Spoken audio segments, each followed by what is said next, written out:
एक बड़े से सागर के बीच में एक द्वीप था। उस टापू में एक छोटा सा गांव था। उस गांव का प्रेसिडेंट था देशमुख। वो बहुत लालची और कमीना था।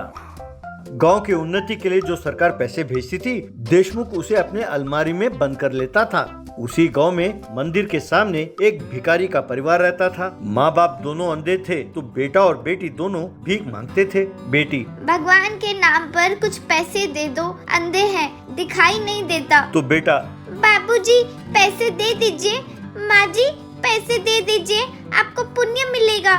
रात को मंदिर में जाकर सो जाते थे। वहाँ दोनों बच्चे मिलकर खाना पकाते और अपने माँ बाप को खिलाते।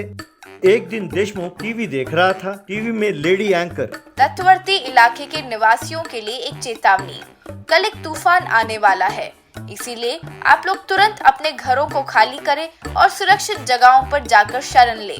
ऐसा उसने ऐलान किया। तब देशमुख ने तुरंत पुलिस को फोन किया। क्यों भाई, ऐसा ही? तुमने खबर सुना? तूफान से जूझने के लिए नाव तैयार है ना? तब ऐसे ही साहब, अगर सारे गांव वालों को यहाँ से हटाना हो तो 3 नावों की जरूरत पड़ेगी, लेकिन एक नाव खराब है।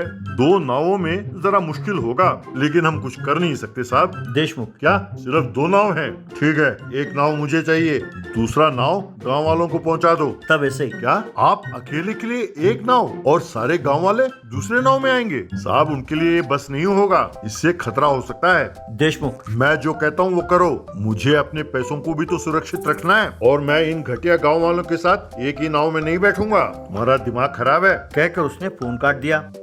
बाद में सब गांव वाले एक नाव में और देशमुख और उसके परिवार वाले दूसरे नाव में सवारी कर रहे थे। देशमुख ने सारे रुपयों का गठरी बांधकर अपने साथ नाव में ले जाने लगा। टीवी और भी कुछ कीमती वस्तुएं अपने साथ ले जाने लगा। वहाँ समुद्र के किनारे भिखारियों का परिवार था। बेटी, बाबूजी सुना है कि गांव डूबने वाला है, हमें भी अपने साथ ले जाइए। बेटा, सरपंच जी हमारी जान बचाइए। देशमुख, मेरे नाव में जगह नहीं है, उस नाव में जगह है कि नहीं देखो। उस नाव में बैठा एक व्यक्ति। अब इस नाव में जगह कहाँ है? एक और भी बैठा तो नाव डूब जाएगी, इसमें जगह नहीं है। चलो चलो। देशमुख, अरे तुम ठहरे भिखारी, अब तुम जियो या मरो, क्या फर्क पड़ता है? चलो चलो। यूं कहते ही दोनों नाव वहाँ से चले गए। बेटी, माँ, बापू, भगवान ही हमारी रक्षा करेंगे। भैया कोई ऊंची जगह देखते हैं, वहाँ जाकर बैठ जाते हैं। इस तरह वो एक घर के छत पर जाकर खड़े हो गए।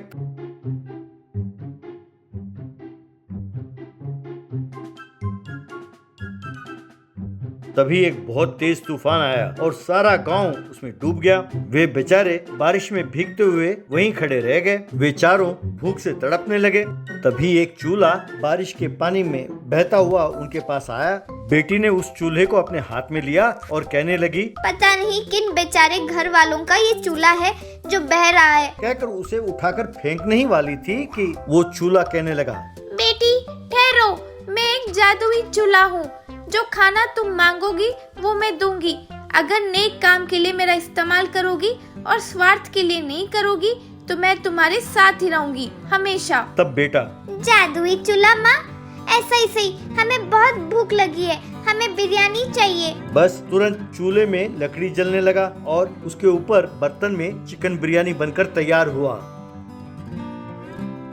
उन चारों ने उसे खाया और अपना भूख मिटाया।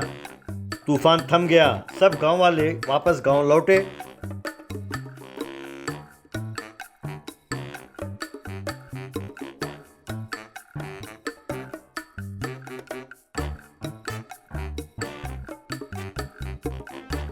वे भिखारी उस जादुई चूल्हे में कई किस्म के व्यंजन बनाकर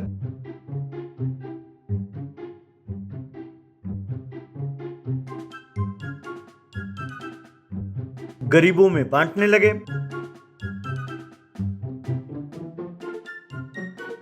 एक बार सारे गांव में अकाल पड़ गया। लोगों के खाने के लिए कुछ नहीं था। लोग बहुत परेशान थे। छोटे बच्चे मारे भूख के बेहोश होकर गिरने लगे।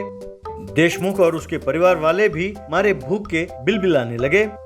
ये देखकर भिखारी परिवार का दिल पसीज गया। तब बेटा, हे जादुई चूल्हा, बेचारे गांव वाले भूख के मारे बहुत परेशान हैं। क्या तुम इन सब की भूख मिटा सकती हो? तब जादुई चूल्हा, क्यों नहीं बेटा, वैसे तुम्हारा दिल बहुत बड़ा है। जिन गांव वालों ने तुम्हारा इतना अपमान किया, तुम्हें उनकी चिंता है। तुम मुझे गांव के बीचों बीच ले जाओ। तब इन्होंने उस चूल्हे को ले जाकर गांव के बीचों बीच रखा। तब बेटी, प्यारे गांव वालों, आप लोग जिस दिन हमें छोड़कर चले गए उस दिन इस जादुई चूल्हे ने हमारी जान बचाई थी। आज ये आप सबकी भूख मिटाएगी। यूं कहते ही वो चूल्हा बड़ा बन गया और उसके ऊपर एक बहुत बड़ा हांडी था जिसमें बिरयानी बन रहा था। सब गांव वालों ने बिरयानी खाकर अपनी भूख मिटाई। गांव वाले और देशमुख ने अपनी गलती को माना और भिखारी परिवार से माफी मांगी।